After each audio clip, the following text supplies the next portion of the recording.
Welcome back to another episode of Light Beer, Dark Money. I'm Sean Noble. And I am Chris Clements. And we are grateful today to have a special guest, Washington Post columnist.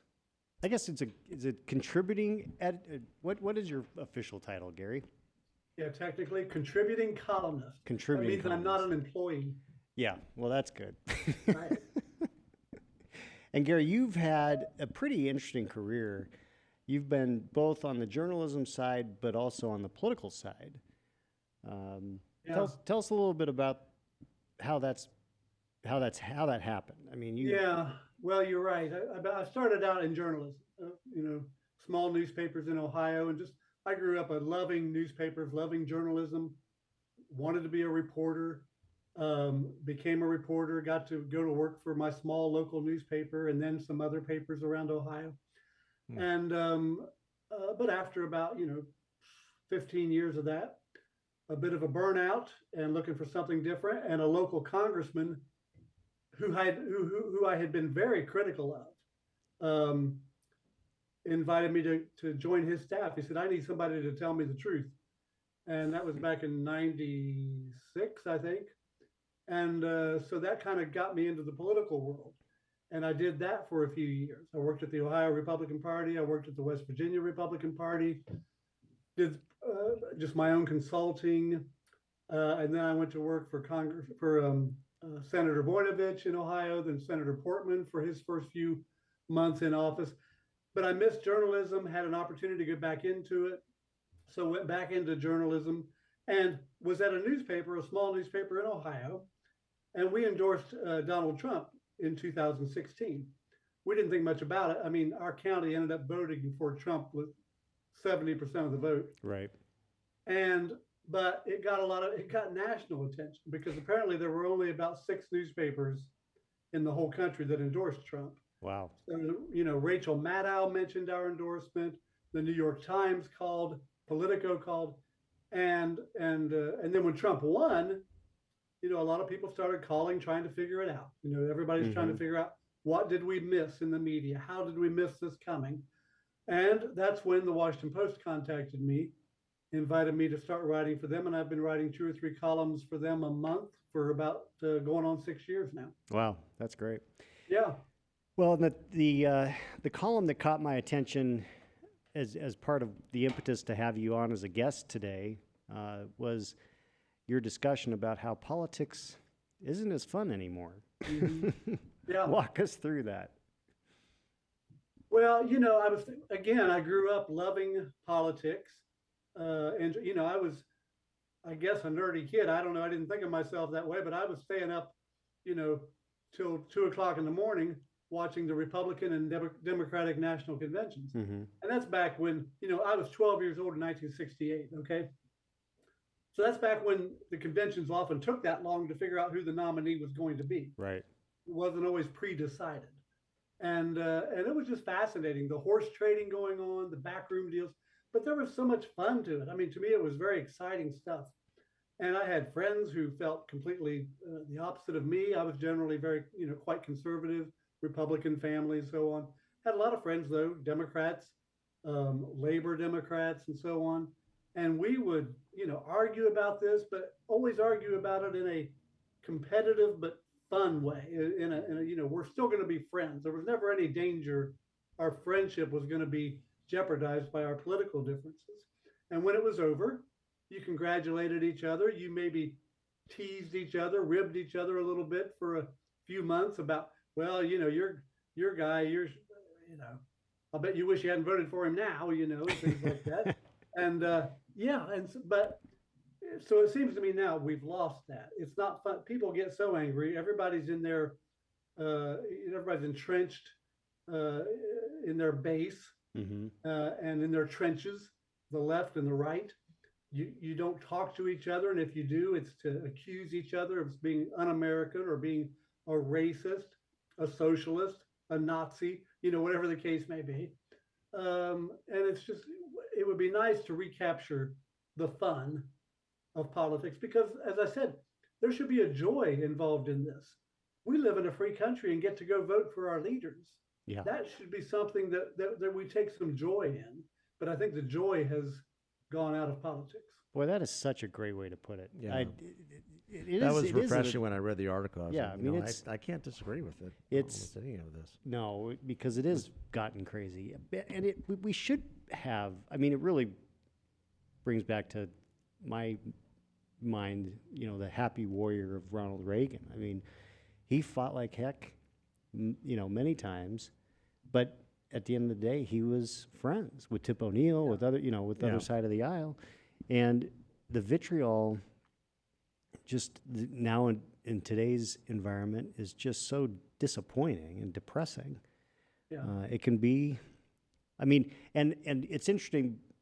It seems like in some ways, Joe Biden's speech last night, so this is we're Thursday, November 3rd. Last night, Joe Biden gave a speech about his concern about the threat of democracy and Of course. and said some of the theme was similar to what you're talking about, Gary, but I kind of feel like it was more of a lecture than encouragement. Yeah. Is that what your take was? Yeah, similar to what he did in Philadelphia. Yeah. A few weeks it was ago. the same speech, just kind of dumbed down a little bit. Yeah, I think that's a good way to put it. I mean, they rolled him out there. They injected him with can't. whatever they inject him with, and then he had this. They cleared out Union Station, which has become a wasteland of homelessness and depravity at this point, and it used to be a place of renewal for the city of D.C. And he did his thing, and I don't think anybody watched it, but everyone's commenting on it today. Yeah. I did a column a couple of weeks ago pointing out it would be great if we all accepted election results. There's a difference we're talking about different levels of not accepting the results. I know people who have never accepted that Donald Trump won. Right. They blame it on Russia. The Russians installed him. I heard the same thing back in 2000 from Democrats saying, and they say it to this day, the Supreme Court installed Bush as president in 2000. They never accepted that Bush won. And yet there wasn't all this hand wringing over, oh my goodness, you have to accept this or democracy is going to die. Or it's if we don't. un-American. Right. Yeah. But I think the difference is, it's one thing to say, I'll always disagree with Biden. I wish Biden wasn't president, but I think he won fairly and squarely. I mean, I don't see the fraud. I don't see any of that. But a lot of my friends and family will never accept it. They'll always think he's fraudulent. But you know what? They weren't storming the Capitol on January 6th. They're not out storming the White House saying Biden has to get out of here. They're still obeying the laws of the land. They're still respecting the fact that Biden has the ability to sign laws and sign bills into law. It's not that unusual for people to never really accept the other person won.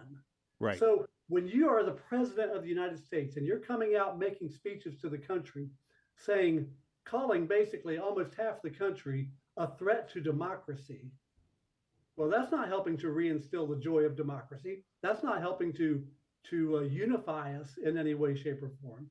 So I just think Biden's approach to all this, look, I think we have to always keep an eye on our democratic processes. We always have to make sure no one's planning to steal an election. But my goodness, for people to come out now and say, well, Republicans are planning to steal the next election, that just pretty much says, let's just plan on having this division for the next, 4 to 6 to 8 years, because we, as Democrats, are going to say right now, Republicans can't be trusted. Right. Yeah, right. of course you're referencing the recent comments by the perpetual presidential candidate Hillary Clinton. Well, yeah, and in part, yes. Yeah. In your article that you reference,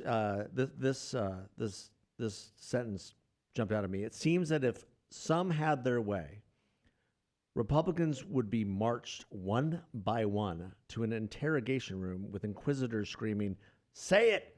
Biden won!" Right. I looked at that. I started rolling. I go, "That's what it seems like." It does. It seems that way. And Well, go ahead. Well, I was going to say we never did that as Republicans. We never said that about Democrats. Oh, When they, because you're right, they didn't believe Bush was a legitimate president. They didn't believe that Donald Trump was a legitimate president. Hillary Clinton went on every single talk show imaginable, calling him illegitimate Yeah. Yeah. and saying that he knew that he was illegitimate. He knows and it's just Yeah. the most bizarre thing ever. We just kind of let Jimmy him. Carter, former President Carter Right. said it. He said, I think a full investigation would reveal that Trump was not legitimately elected. It's unbelievable. Not helpful. So, you know, And not true. So to get back to where we need to be as a country, we all, you know, and I'm saying myself, Republicans in general, conservatives, liberals, the left, Democrats, we need to say, you know what, we're going to accept these results. I mean, barring something just so blatant that everybody can't deny it, even though we know that every election, not just starting in 2016, every election since the United States was founded, foreign countries have tried to influence our elections. Right. Right. This is nothing new. Exactly. Whether it was through pamphlets handed out on the streets or Facebook or social media, whatever they're doing, we always have to be on guard. They're always trying to influence our elections. Let's just accept that. Yep. We don't accept it, but we accept the fact they're trying to do that. Okay. Sure. We always have to fight it. Let's just, when the election's over, let's be ready to say, congratulations. Let's take a break from politics for at least a few months, and then come back and start arguing about the next one. Yeah. But we never let elections end. You know, the 2016, the 2020 election, still going on. We need for all of our mental health, we need to let it end. We need a break. Yeah. Yeah, we need That's a a break. great point. Well, so it will be interesting to see what happens next week, because my own sense is that there is a red wave, possibly a tsunami coming, where Republicans are going to pick up the Senate 52, 53, maybe as much as 54. House goes Republican by depending who you're 25, listening to 30, or watching. 35 seats. You know, Republican governors, we'll lose Massachusetts and Maryland, but we're going to pick up Nevada, Kansas, Wisconsin. You know, so there's going to be a net gain of a huge number of Republicans. And so it'll be interesting to see how Democrats react to that, if that happens. Yeah. If it's close, I mean, we could be at 50-50 in the Senate again. and maybe we're headed to a runoff in Georgia. You know, it's So I was listening to one of your colleagues this morning make some comments on a news station, Mark Thiessen, and he was saying, you know, the fact that Barack Obama is hitting the campaign trail is like a total gift to Republicans, because he did more to turn state houses, governorships, and the entire Congress Republican than any other president in human history. Mark just wrote a column about that. That's probably what he was talking about, and that's he made that point. It's a very interesting point. Also interesting that, you know, Obama's out there, but Biden is not. Right. Okay, so I made last night I thought to myself, I think I tweeted it, but I think Biden came out last night, made his big speech, and I said, I guess this is what you have to do when none of your candidates want you out there campaigning with them this week. You just have to hold your own event. Yeah, exactly. that's- I thought you were spot on with that comment. Yeah. Well, the conspiracy theory is that the Obamas are still running the White House. So, you know, Right, okay. Well, Yeah. that- I'm going to pass on that one too. I'm anti-conspiracy. right. well, Susan Rice is there and Ron Klain, and Yeah. well, I Yeah. mean, you can add. Right. Yeah. True. Gary, There's always what some carryover. you're sitting in a But you know, already, and I think Biden said this last night, it's going to take several days to count the votes. Well, how do we know? I mean, it may be so clear that we don't need several days. Yeah. Sometimes you do, no matter what the year. Sometimes a race is maybe less than 1% separating two candidates, and you have to wait for them for all the absentees to come in or all the overseas ballots. Sometimes it takes time. But in this day and age, in 2022, with the technology we have, we can generally count the votes pretty quickly, you know, barring people just getting worn out. This is what happened in 2020. So many mail-in votes. Poll workers just got exhausted. They had to take a break for a few hours and then come back, and that break led to all sorts of speculation Right. about votes sitting there in suitcases and all this stuff. Well, Yeah. you know, people need. So hopefully this year were more, and especially in 2024, but we're more, ready for, okay, we're gonna have to, take a while. It's always bad news to take a break in the counting. Yeah.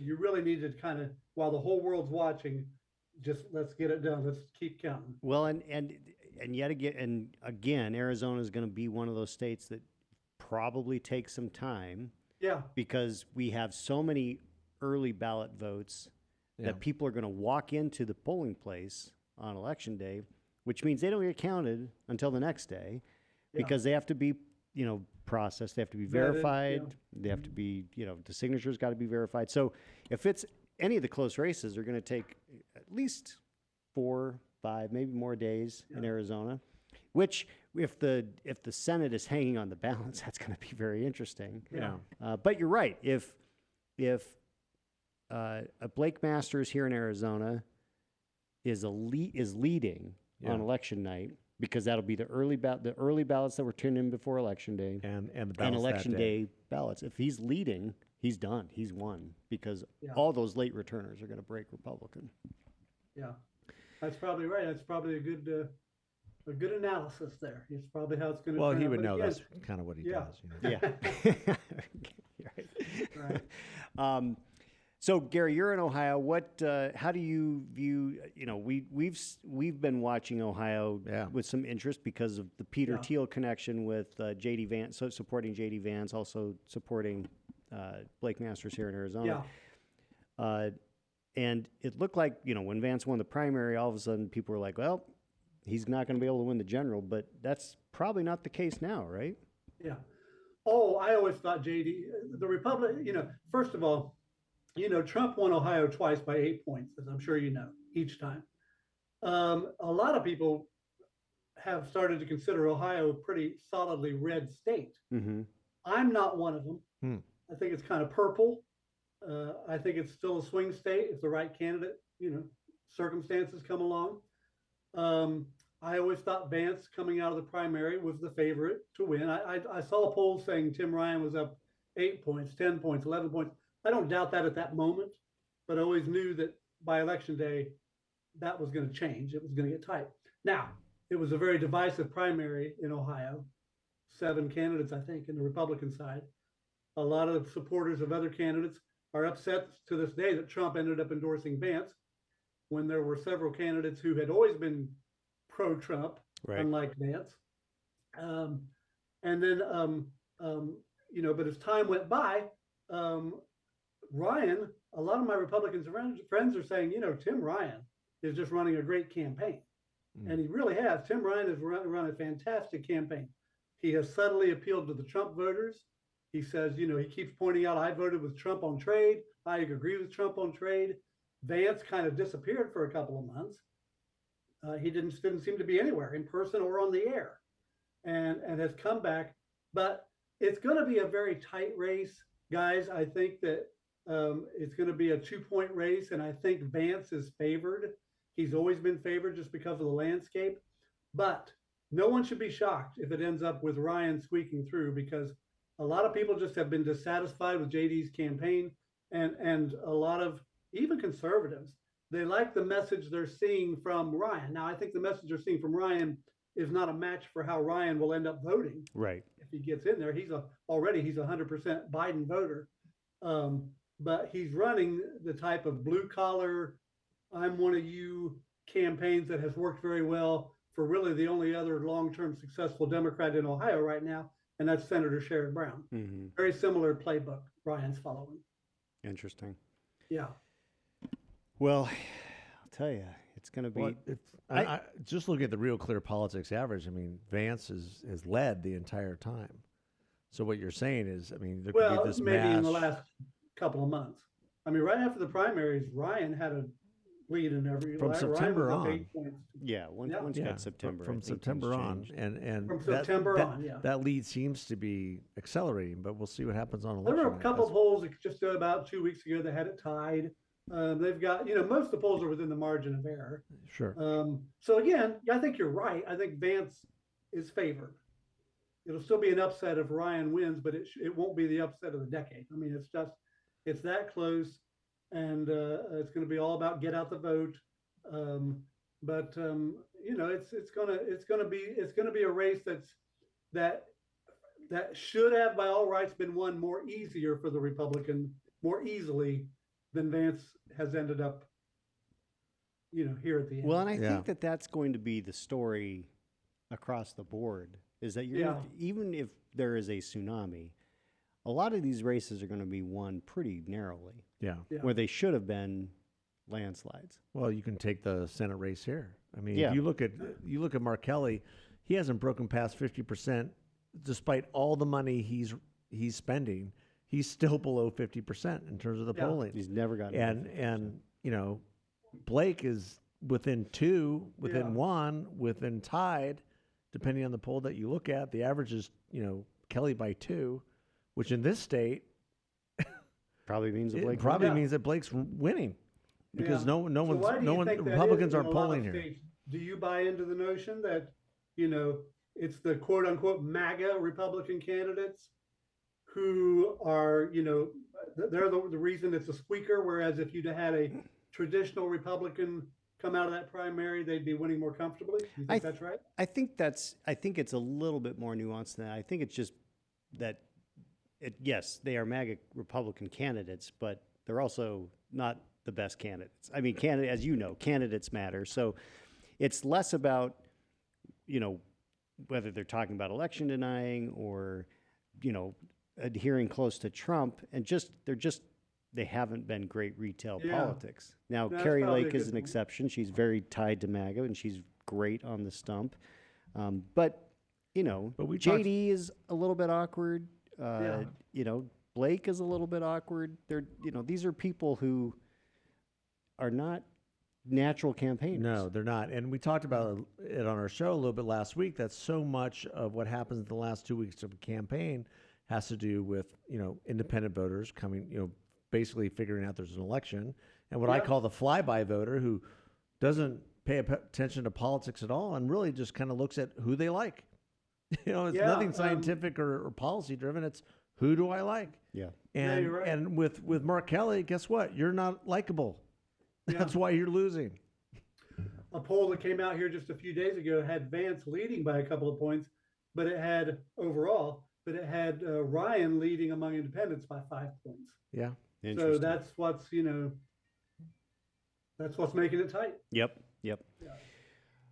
Well, Gary, what I would hope is that everyone takes your advice and kind of just calms down and accepts the Yeah. results, and whatever they might be. My hope is that they're You good know- results for us, but Yeah. they may not be, and One we're thing just going to people accept always that. need to keep in mind, we live in a country where the pendulum swings. It swings left and right. It swings for the Republicans. It swings back to the Democrats. Anytime I hear an election that a party does really well, people in that party get so excited, and they start talking about things like, we may have a permanent Republican majority here. Right. We may have a permanent Democratic majority. Never. Just give it 2 or 4 years. Yeah. That Yeah. pendulum swings back. And so anytime you get too down, if you're on one side, remember it's going to swing back your way. Yep. If you don't get too excited, because it's going to swing back the other way. It's just the way it works. That's exactly right. Yeah. You'll remember this. There was a Time cover story in early 2009 that basically is the Republican Party dead forever? Right. Right. Because Barack Obama had won the election, and There was a Democrats cover story. had We're everything. all socialists now. Remember that one? Right. But then in 2010, Republicans had this huge Yeah. wave. So No, You're and right. the premise of that Obama-based story was that, Republicans no longer could appeal to, they had to expand their base beyond white, rural white America, and they hadn't done it enough, mhm. and they couldn't possibly cobble together the votes to win. And of course, that turned out to be very wrong, both on the presidential level, in part thanks to the Electoral College, but also because of, when you see the success of state houses, governors, Yep. members of Congress, that just turned out to be untrue. I remember in '94 when Republicans had such a big year. I think it was Gingrich that said we may have a permanent Republican majority. Yeah. Not for long. But Nope. Gary, to your Only a point, permanent means until next election. Right. I mean- Permanent for 2 years. Right. but to your point about Republicans and outreach, and the work that they did need to do at that time, there's no doubt about it. I mean, what people are saying now is that on this election, this could be the most diverse Republican field coming into Congress ever.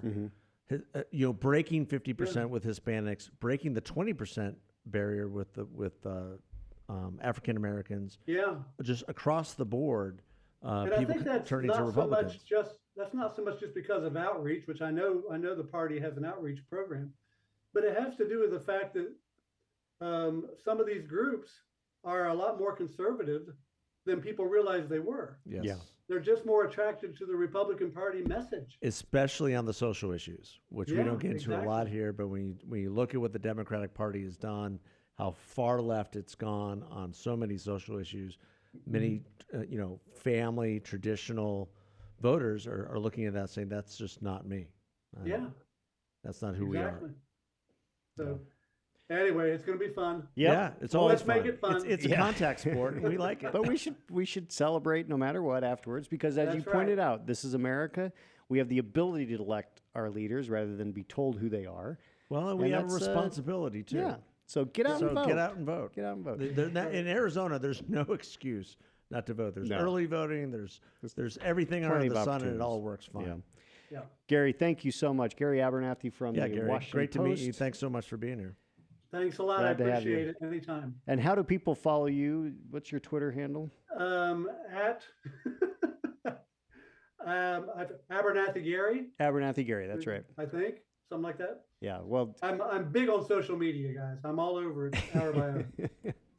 I love your tweets. I don't even know my Twitter handle. That's okay. People will find you. Thanks so much for being Yeah. here, Gary. All right. Appreciate Thanks, it. guys. Thanks, everybody. Thanks Take for care. listening.